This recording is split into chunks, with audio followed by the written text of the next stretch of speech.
వచ్చినందుకు మన డిపో తరపున ఆయనకి ప్రత్యేకంగా ధన్యవాదాలు తెలుపుకుంటూ మరి సమ్మెను ఉద్దేశించి మద్దతు తెలిపినందుకు ధన్యవాదాలు తెలుపుతూ మన సార్ గారిని తీర్మానం మల్లన్న గారిని మమ్మల్ని ఉద్దేశించి మమ్మల్ని ఉద్దేశపరిచే విధంగా విషయాలు మాట్లాడవలసిందిగా ఉప్పల్ డిపో జేఏసీ తరపున మేము కోరుకుంటున్నాం.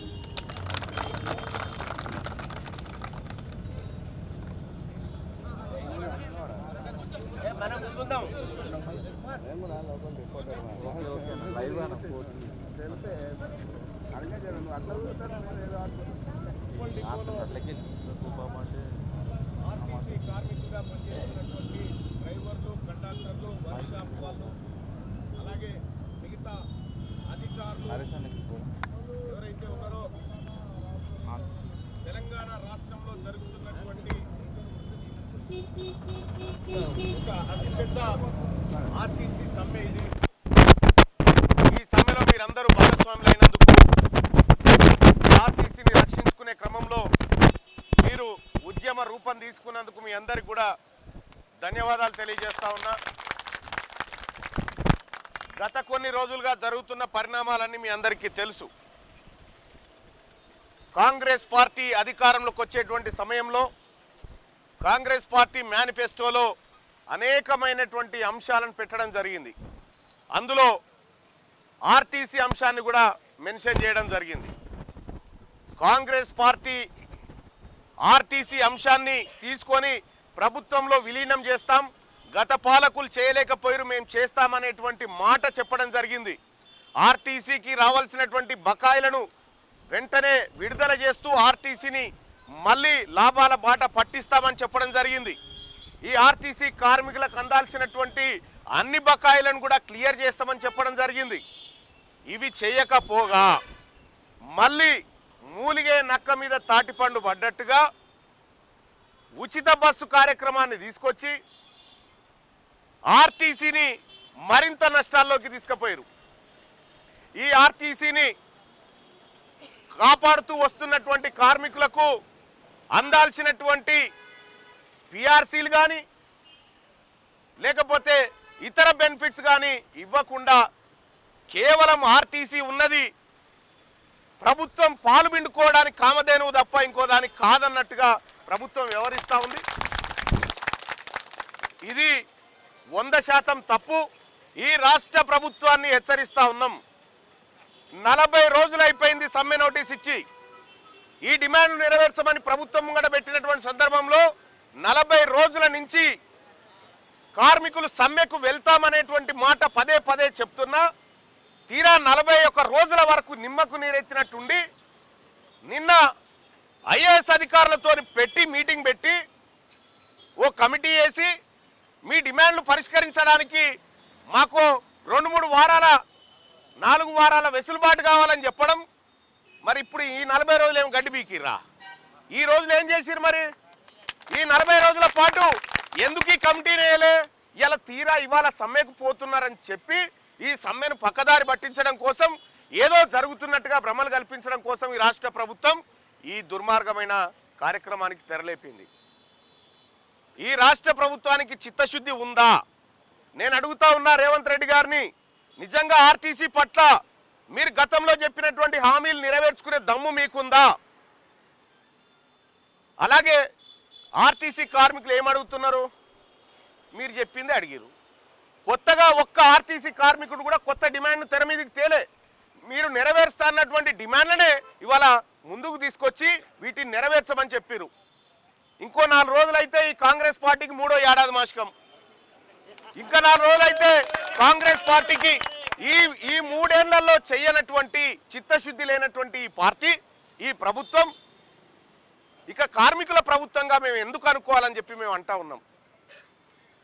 ఇలా ఆర్టీసీ కార్మికులు లేకపోతే, ఆర్టీసీ కార్మికులు కనుక గత ప్రభుత్వం పైన కన్నెర్ర చేయకపోతే ఈ ఎక్కడి ప్రభుత్వము, ఎక్కడి నుంచి వచ్చేది?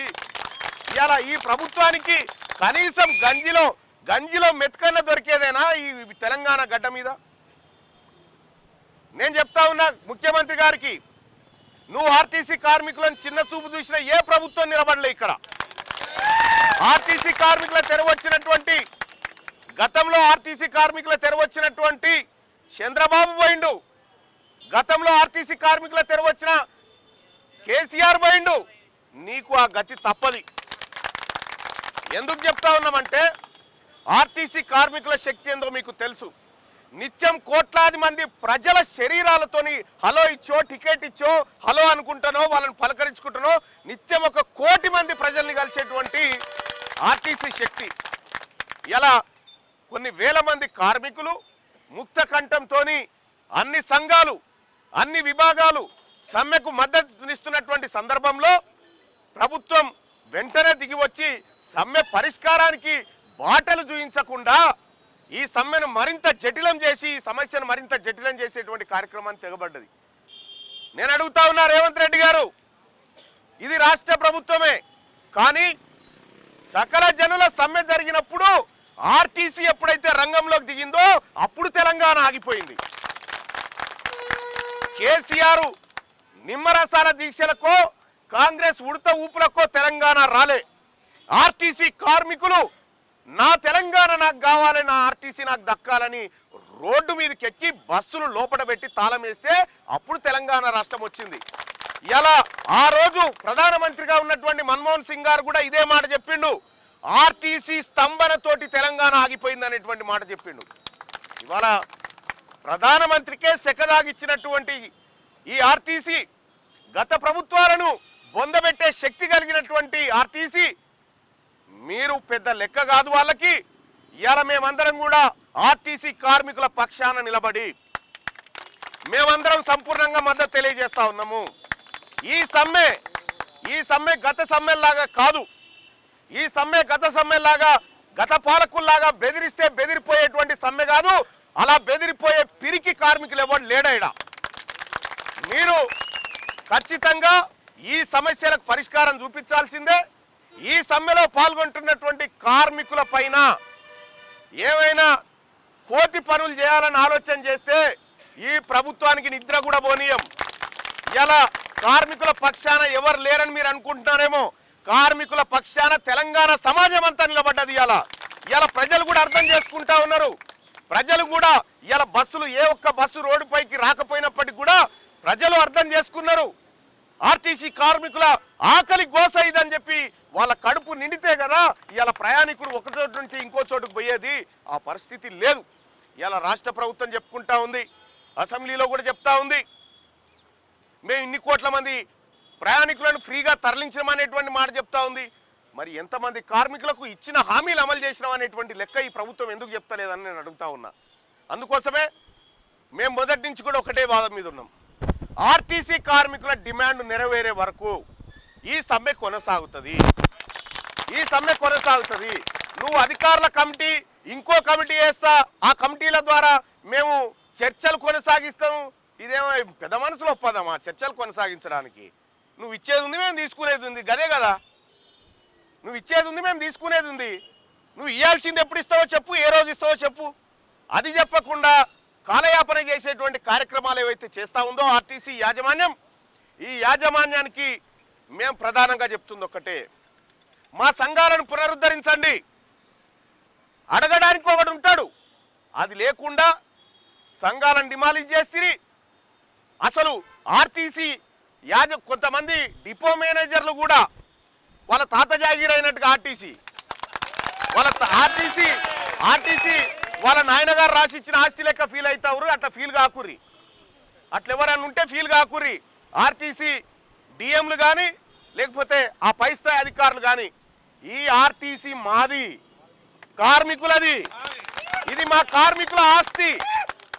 ఇదే ఆర్టీసీని గతంలో ఎక్కడికక్కడ ఈ డిపోలను ఖతం చేసే కార్యక్రమం ఈడ కూడా గొలుసు పెట్టిరు అప్పట్లో. దీన్ని లేపేదానికి వర్క్షాప్ పని చేస్తానికి అప్పుడు గొలుసు పెడితే నేనే మాట్లాడినా, గొలుసు పెడుతుర్రో పోతా యశోద హాస్పిటల్కి ఇస్తానికి ఆ రోజు పెట్టిండు సారు అప్పటాయన. ఆ రోజు మనం అందరం కూడా వీటిని అడ్డుకున్నాం. ఇలా ఆర్టీసీకి ఏం తక్కువైందా? ఆస్తులు లేవు ఆర్టీసీ దగ్గర మ్యాన్ పవర్ లేదా? ఆర్టీసీ దగ్గర శక్తి లేదా? ఈ రాష్ట్రాన్ని కదిలించేటువంటి శక్తి ఆర్టీసీ దగ్గర ఉంది. కాబట్టి ప్రభుత్వాన్ని ఒక్కటి సూటిగా ప్రశ్నిస్తా ఉన్నాం. మీకు దమ్ముంటే నిజంగా ఈ ప్రభుత్వం కార్మిక పక్షపాత ప్రభుత్వమే అయితే ఎక్కువ రోజులు చూసుకోకండి, మురిగిపోయిన కాళ్ళని వెంటనే కొట్టేసుకోవాలి. మేమందరం కూడా ఒకే తాటి మీదకి వచ్చినాం. ఇక ఏ కార్మికుడు కూడా బస్సు ఎక్కే పరిస్థితి లేదు, బస్సు నడిపే పరిస్థితి లేదు. బస్సు ఆగిపోయిందంటే ప్రభుత్వం ఆగిపోయినట్టే లెక్క. మరి ఈ ప్రభుత్వం ఆగిపోదలుచుకుందా? ఈ ప్రభుత్వం గద్దె దిగదలుచుకుందా? ఈ ప్రభుత్వం నామ రూపాలు లేకుండా కొట్టుకపోదలుచుకుందా నేను అడుగుతా ఉన్నా.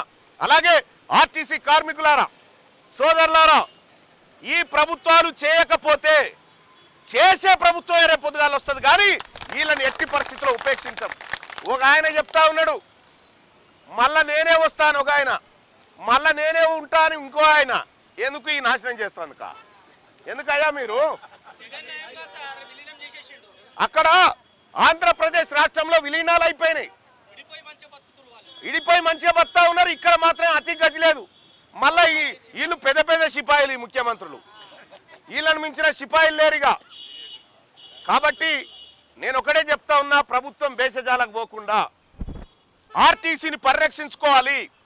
ఆర్టీసీ సంస్థ తెలంగాణకు గుండెకాయ లాంటి సంస్థ. ఈ సంస్థను కాపాడుకుంటూ ఖచ్చితంగా నేను ఒకటి చెప్తా ఉన్నా, మీకు చేత కాకపోతే, ఈ ప్రభుత్వానికి ఆర్టీసీని రన్ చేసే తెలివి లేకపోతే కార్మికులకు ఇచ్చేరు వాళ్ళు నడుపుకుంటారు. ఎట్లా నడుపుకోవాలో తెలుసు వాళ్ళకి.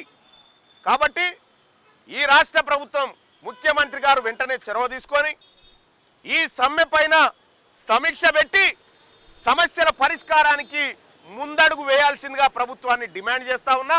ఈ సమ్మె కొనసాగుతుంది. తెలంగాణ వ్యాప్తంగా ఎక్కడ కూడా ఒక్క బస్సు రోడ్డెక్కే పరిస్థితి లేదు. ఇక కొద్దిమంది కార్మికులు, నోటీసులున్న కార్మికులు, వాళ్ళని వీళ్ళని పెట్టి నడిపిస్తాం, రోడ్ల మీదకి ఎక్కిస్తామని చూస్తూ ఉన్నారు. నేను చెప్తా ఉన్నా, ఈ అనుభవం లేని వాళ్ళతోటి, కొద్దిమంది తెలిసి తెలియని వాళ్ళని నువ్వు బస్సులతో రోడ్డు ఎక్కిస్తే ఆడ ఎవరికైనా ఏ అపాయం జరిగినా ప్రతి ప్రమాదానికి ముఖ్యమంత్రి గారి మీదనే కేసు పెట్టాల్సి వస్తుంది. ఆ పరిస్థితి తెచ్చుకోవద్దని చెప్పి తెలియజేస్తా ఉన్నా.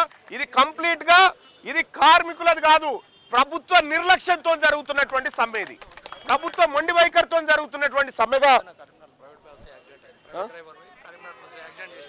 ఇగో కరీంనగర్ కాడ ప్రైవేట్ డ్రైవర్ పోయి బస్సు యాక్సిడెంట్ చేసిండు చూడ్రి.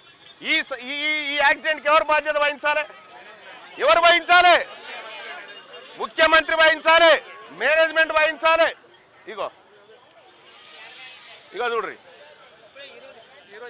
ప్రభుత్వానికి ప్రజల ప్రాణాల కంటే, కార్మికుల కష్టాల కంటే ఆర్టీసీని, బస్సులను అనుభవం లేని వాళ్ళకి ఇవ్వడం ఇంపార్టెంటా? ఇవాళ ఆర్టీసీకి అనుభవం లేని డ్రైవర్ ఎట్టున్నాడో ప్రభుత్వానికి అనుభవం లేని ముఖ్యమంత్రి గట్లే ఉన్నాడు. కాబట్టి ఆయన వల్ల తెలంగాణకు యాక్సిడెంట్ అవుతా ఉంటే ఈ అనుభవం లేని వాళ్ళ వల్ల ప్రజలకు యాక్సిడెంట్ జరుగుతూ ఉన్నది తప్ప ఇంకొకటి కాదు. మరి ప్రభుత్వం, రవాణా శాఖ మంత్రి గారు నేను అడుగుతా ఉన్నా, నీ తలుపులు తెరిచే ఉన్నాయి ఉంటావు, ఏం తలుపులు అవి? అవేమన్నా వెంకటేశ్వర స్వామి గుడి తలుపులా? ఏం తలుపులు తెరిచున్నాయి నీ తానా? కాబట్టి నీ తలుపులు ఎక్కడున్నాయి? ఆ తలుపులకు ఎంతమంది పడతారు? ఆ తలుపుల్లోంచి లోపడిపోయేందుక, బయటికి వెళ్ళగొట్టేందుక? ఆ తలుపులు నాకు అర్థం కాదు. అందుకోసమే ఈ సమ్మె కొనసాగుతుంది. మీ మొండి వైఖరి, మీ ప్రభుత్వ మదం ఏదైతే ఉందో అది తగ్గించుకొని కార్మికుల కాళ్ళ దగ్గరకు వచ్చి క్షమాపణ చెప్పి జరిగిన మోసానికి తక్షణ పరిష్కారంగా డిమాండ్ నెరవేరుస్తున్నామని చెప్పేదాకా ఈ సమ్మె కొనసాగుతుందని చెప్పి తెలియజేస్తూ ఈ ఆర్టీసీ సోదరులారా, మీరు ఎక్కడ కూడా ఎవరికి భయపడాల్సిన పని లేదు. ఎందుకంటే ఆర్టీసీని భయపెట్టాలని చూసిన ప్రతిసారి భయపెట్టినోడే ఓడిపోయిండు. అంతిమంగా గెలిచేది ఆర్టీసీయే, అంతిమంగా గెలవబోతుంది ఆర్టీసీ కార్మికులే. కాబట్టి ఈ సమ్మెకు మేమందరం సంపూర్ణంగా మద్దతు తెలియజేస్తా ఉన్నాం. ఈ సమ్మె కొనసాగుతుంది. ఈ సమ్మె ఫలితం వచ్చే వరకు ప్రయత్నం చేస్తూనే ఉంటుందని చెప్పి తెలియజేస్తూ, అలాగే తీన్మార్ మల్లన్నగా మీ అందరి ఆశీర్వాదంతో ఎమ్మెల్సీగా గెలిచినటువంటి నేను చెప్తా ఉన్నా, మీరందరూ ఆశీర్వదిస్తేనే, మీరు వచ్చేటోనికి పోయేటోనికి మా మల్లన్న కోటేయమని చెప్తేనే నేను ఎమ్మెల్సీ అయినా. ఈ ఆర్టీసీ కార్మికులకు అన్యాయం చేస్తే, ఆర్టీసీ కార్మికుల పొట్ట మీద కొట్టాలని చూస్తే నేను నా పదవిని కూడా లెక్క పెట్టా అనే విషయాన్ని తెలియజేస్తా ఉన్నా.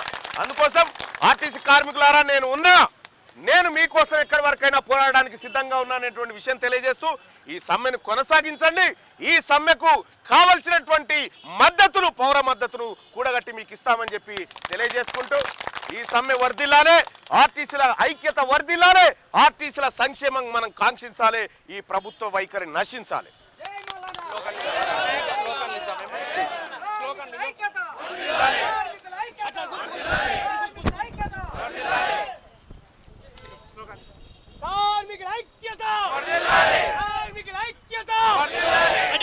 చేతుల పైకి లేపు గడి చెప్పండి. కార్మికుల ఐక్యత, ఆ సమస్యలు తీరే వరకు,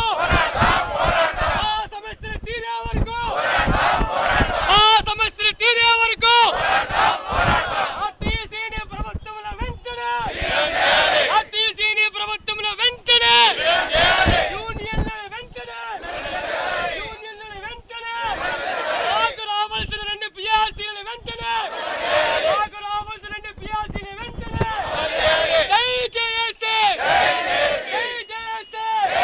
కార్మికుల ఐక్యత, हमारा मांगे नहीं मिले तो, हमारे मांगे नहीं मिले तो बस का भैया नहीं चलेगा, बस का भैया नहीं चलेगा, अरे घर से बस का भैया नहीं चलेगा, बस का भैया नहीं चलेगा, नहीं चलेगा, नहीं चलेगा, बस का भैया नहीं चलेगा, नहीं चलेगा, नहीं चलेगा, बस का भैया नहीं चलेगा, नहीं चलेगा, नहीं चलेगा, बस का भैया नहीं चलेगा, बस का भैया नहीं चलेगा, बस का भैया नहीं चलेगा, बस का भैया नहीं चलेगा. కార్మికుల ఐక్యత, తీన్మార్ మల్లన్న గారి నాయకత్వం. కామ్రేడ్స్, చాలా సంతోషం మమ్మల్ని ఇక్కడికి వచ్చి సమ్మెని ఉద్దేశించి కార్మికులు కూడా ఒక ఉద్దేశం తెచ్చినటువంటి మల్లన్న గారికి మరొకసారి ఉప్పల్లిపో జేఏసీ తరఫున, కార్మికుల తరఫున ప్రత్యేక ధన్యవాదాలు తెలుపుకుంటూ మాకు ఈ మద్దతుని మీరు ఎల్లప్పుడూ ఇస్తూ మమ్మల్ని ముందు నడిపించాలని కోరుకుంటూ ప్రత్యేకంగా తెలుపుకుంటున్నాం. ఇక్కడ ఈ కార్మికులకు అండగా నిలబడడానికి మా పార్టీ ఇప్పటికే కొక్కలకొండ మనోజ్ని ఇక్కడ నియమించడం జరిగింది. ఎల్లప్పుడూ మీకు అందుబాటులో ఉంటాడు. ఏ కష్టం వచ్చినా మీకోసం నిలబడేటువంటి నాయకుడిని తీసుకొచ్చి పెట్టినా మీకు ఇతనుంటే నేనున్నట్టే లెక్క అని చెప్పి మీ అందరికి తెలియజేసుకుంటూ, మీకు ఏ చిన్న సమస్య వచ్చినా, ఎవరు ఇబ్బంది పెట్టినా నా ఆఫీస్ ఇన్నే. ఈ పిల్లర్ నెంబర్ 72 కాడ ఇదైతే 49 కాడ మన ఆఫీసు. నేను వెంటనే అందుబాటులో ఉంటా, మా నాయకత్వం అందుబాటులో ఉంటుందని చెప్పి తెలియజేస్తాను.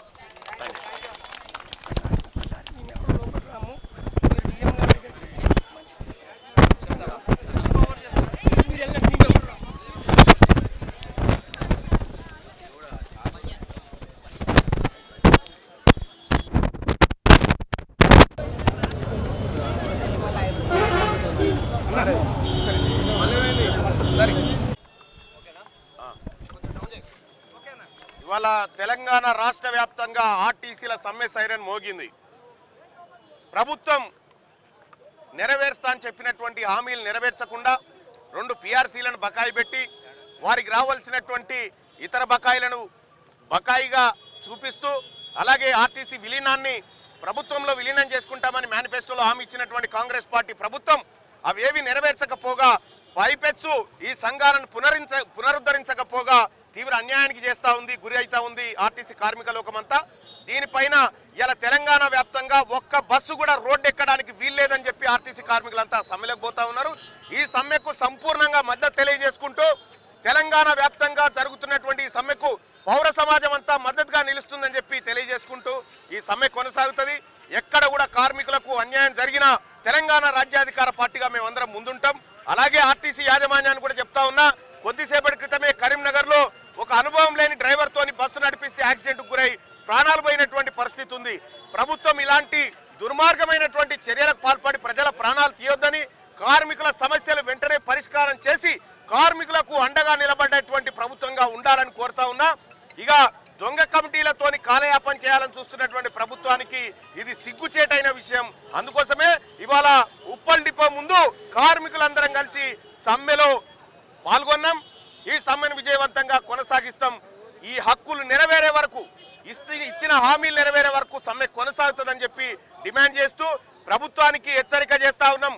కార్మికులను విస్మరించేటువంటి ఏ ప్రభుత్వం కూడా ఇక్కడ మనుగడ కొనసాగలేదు. ఆర్టీసీతో గోక్కున్నోడు ఎవడు కూడా మళ్ళా రిన్యువల్ కాలేదు. ఆ పరిస్థితి తెచ్చుకోవద్దని చెప్పి ఇవాళ ప్రభుత్వానికి సూచన చేస్తా ఉన్నా. వెంటనే కార్మికుల సమస్యల పరిష్కారానికి ముఖ్యమంత్రి గారు చొరవ తీసుకోవాలని కోరుతా ఉన్నా.